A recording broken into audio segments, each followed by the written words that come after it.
this thing on? You guys hear me? Okay, for real. All right, welcome back to another episode of Bad and Barred. By the time this episode releases, I don't know if I'll be finished with my media transition for the name change yet. And so if it's not yet up and posted, we still Bad and Barred. But if it is up and posted and we got a new name, we done switched it up. Hey y'all, we back. Welcome back to another episode, y'all. I'm so excited to jump right in. I want to get into some things today. It's been a nice little minute since the last time we had chatted it up. Season 3 is here. Season 3 is here, girlies, and I'm excited. So let's hop right in. I want to talk about something that's really been on my mind. I've been thinking about this. This has kept me up a couple of nights. Actually, I'm being dramatic. It hasn't kept me up because nothing keeps me up late at night, truthfully. If you know me, you know I'm a sleeping girly. And I'm gonna leave it at that. Yeah, so something that has been percolating through my brain for quite some time is just where we are right now in society. I specifically want to talk about polarization. I want to talk about the ways in which we talk about concepts and this extreme nature that we are falling into when we and truthfully I think a lot of it is social media to blame, but I want to talk about this strong like left versus right, this strong blue versus red, this strong black versus white polarization. Um, is just that being on one end, that one end of the spectrum in such an extreme, or the other end of the spectrum in such an extreme that you can't see the gray, you can't see things in between, you can't see where things potentially overlap. And it really leaves out the concept of nuance, where things may be both black and a little bit white, both this and that. There's a little bit of mixing, which is truly who we are as humans. Like if you think about our identities outside of what media and the messaging in society teaches us, when you really think about who we are to our core, all of us in some realm have a little bit of gray. We are somewhere along the spectrum on things. We might agree on this, but we might not agree on that. And if we actually sat down and talked to people, we would hear the humanity behind a lot of our thoughts. So, what has led me to want to talk about this?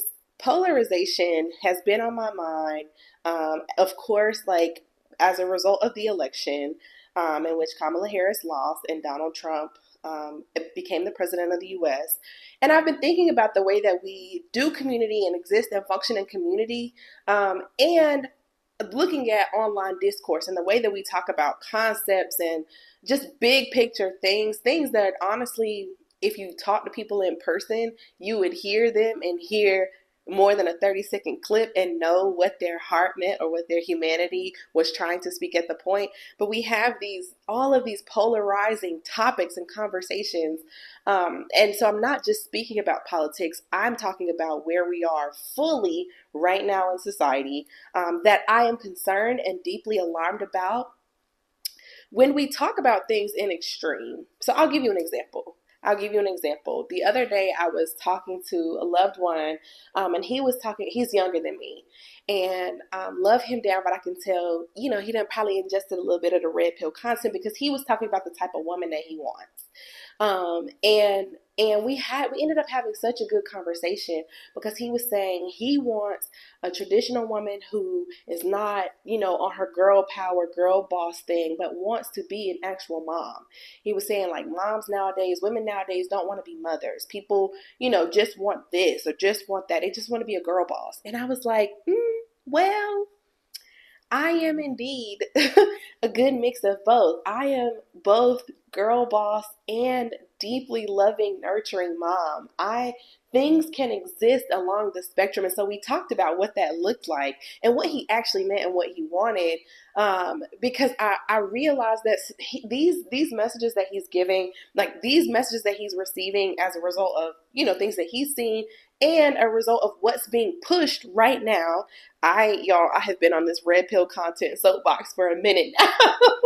But I'm deeply concerned about our young men because they're who are targeted by these narratives and messages about the harms of feminism and how we need to return back to feminism and how women just need to be in the home and don't work and do this and do that. I have a lot of thoughts about this. But what I was able to explain to him was that there are times in which, along the spectrum, wherever a woman is on her journey, she can be both a girl boss and a good wife and a good mom. I consider myself all three of those things. I work out, I take care of my body, I am deeply cared about both myself and my family. And where I feel like we've gotten lost in society is that in the past, women have been forced to choose one or the other, self or family. And I think the thing that we've kind of seen now is women are changing that. We care both about how we exist and function and appear and show up in the world and the legacy that we will leave as women beyond our families, right? What mark will we make individually in the world? But we also care about loving and nurturing our children and bringing them up in this world in a way that will make it better. And so I was explaining to him that it doesn't have to be one or the other. It doesn't have to be black or white, this or that. A woman can be two things. A woman can be many things. We are multifaceted. All of us in our natural human nature and in our natural human being are multifaceted. We are not just this or that. We fall into these things and we limit ourselves with our minds. We are not just one or the other. The reason why I'm particularly kind of concerned is because I have been studying fascism and authoritarian governments all over the world. It's not just something that is happening in the United States with the rise of Donald Trump and the Republican regime and the MAGA party, right? This is something that is happening globally. And I have been studying the ways in which they divide people and divide communities through conversations, through these narratives and media, and create these extremely polarizing sides to say, well, if you're this, then you can't be that. And if you believe this, then you're harmful to me. If you believe that, then you're this. And studying the way in which people in power and billionaires who control society are using this tool of polarization to distract us and to cause division and dissension amongst people who actually share similar class, are in the same class or near the same class. It's actually a really effective but destructive tool because it causes us to shift our attention away from the true problem, and that is the fact that there are a very small 1% of people who are amassing the wealth in this country. And it causes us to look at ourselves internally, those of us who are not billionaires, to say, you're the problem. No, actually, you're the problem. No, you're the problem. The reality is this: none of us are billionaires. We are not billionaires. And so if you're not a billionaire, I'm not focused on what you got going on. It is time out for us to stop playing Oppression Olympics. I was just listening to a clip from a Charlotte, North Carolina representative. She was talking about her stance on immigration and why she voted to support the Republican bill to strengthen immigration in North Carolina. And she said, as a descendant of the enslaved in America, my ancestors built this country. So if you want to come here legally, if you want to come here legally, then do so. But if not, you're not going to come here and do this and do that and do this and do that. She completely missed the mark. You have turned your sights, your efforts, and your energy against someone who shares the similar class as you and made them your enemy rather than the true enemy, the person who's stripping actual resources from your pockets. These people are actively working to write bills, legislation, policies to strip away every civil right and every possibility of us advancing in society. And they're shifting power in mass and power and money to the billionaire class. But you want to talk about people and where they come from, coming here legally versus illegally. Whether you agree with that process or not, the energy that you're giving to that is misdirected. The thought process that you should be mad at the immigrant for stealing your jobs and resources rather than the billionaires who've made it impossible for you to have jobs and resources. It's just so ill-sighted. It's misguided and it's misinformed. And that's what I mean when I say the billionaire class and these power players have very strategically made us look inwardly and focus on ourselves as the enemy, when in actuality they're the ones behind the scenes manipulating this and manipulating that. I'm not saying that there are not real issues amongst different races of people, right? Because we know that there's some historic tension and implications between, for example, Black people and Asians because of historical trauma, right? And there are things that exist within our communities. I don't want to ignore those. And I do think that there is room to have healthy conflict resolution conversations amongst each other. What I'm saying though is that the energy does not need to be turned inward. It should be being it should be us figuring out how to be on a collective front to fight against fascism and authoritarianism, because it won't be long before these people who are in power have stripped life as we know it away from us. So while we still have the opportunity to advance, to educate ourselves, and to come together, now is the time more than ever. It is urgent. It is absolutely urgent. It is imperative for us to figure out where our struggles overlap and relate, to figure out how to unite and collectively join together to stop this fascist regime from taking over. That's a lot. That's a lot of words that I had just said. If you can't tell, I'm passionate about it. And I want us just to think about the nuance as we have and navigate through conversations that we don't necessarily agree with. And I'm saying this because I was just recently challenged with this, and I don't know if I necessarily handled it well. So I recently met someone who I thought I had vibed really well with, white woman, gay, and she was explaining kind of the importance of having conversations with people who don't necessarily agree with you. And I was like, yeah, I'm feeling you, I'm vibing. And I was, asking her, because she said that she facilitates conversation amongst different people with different ideological beliefs. And I was asking her how she controls for harm to make sure that there's no harm done in these conversations. And what I ultimately realized was that she wasn't bringing people who didn't look like each other into the room together, and bringing a bunch of white people who, even though one is Republican and one is Democrat, together in the same room to have a conversation about race and immigrants and all these things. It just doesn't create a well-rounded perspective, and it's not a healthy conversation if you want the full spectrum. And so ultimately, I discovered that, she wasn't controlling for harm. So I was giving her suggestions and tips on a facilitator. How can you healthily navigate these conversations if you want to bring, for example, Black folks into the room to have conversations with people who don't necessarily agree with them in a way that's not going to cause harm? And she was hearing me and was vibing with me. And then she was like, I said, because, for example, for somebody like me, I'm not about to sit down and just engage in a conversation, not knowing what I'm coming into. There's potential for harm for, this conversation to go left because of this historical nature of racism in this country.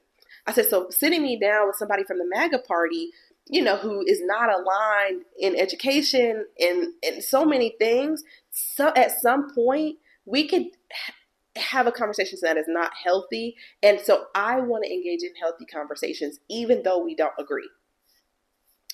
And out of nowhere, she was like, yeah, and I'm MAGA. So it's so interesting that you say that. And when I tell y'all, nothing could have prepared me for her to say that she was MAGA as a gay, very gay presenting white woman. I was like, okay, wow.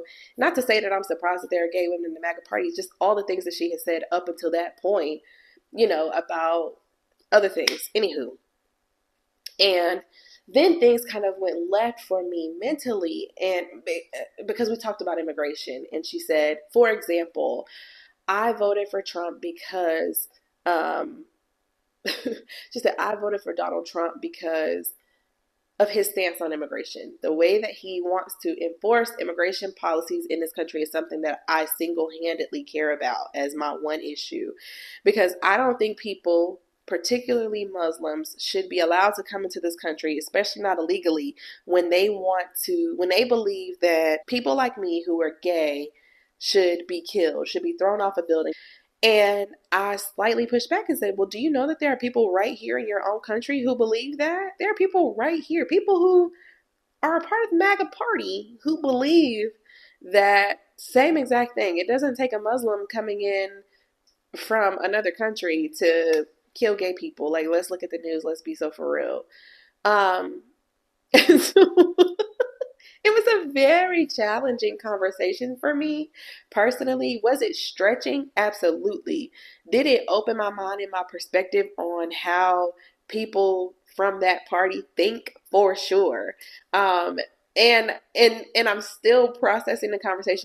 I walked away from that conversation thinking, man, was was my internal instinct and gut feeling wrong? But wow, like how polarizing was I in my thinking to be surprised by the fact that this gay woman said that she aligns with the MAGA party and aligns with anti-vaxxers and all of these. The conversation was deeply like a mind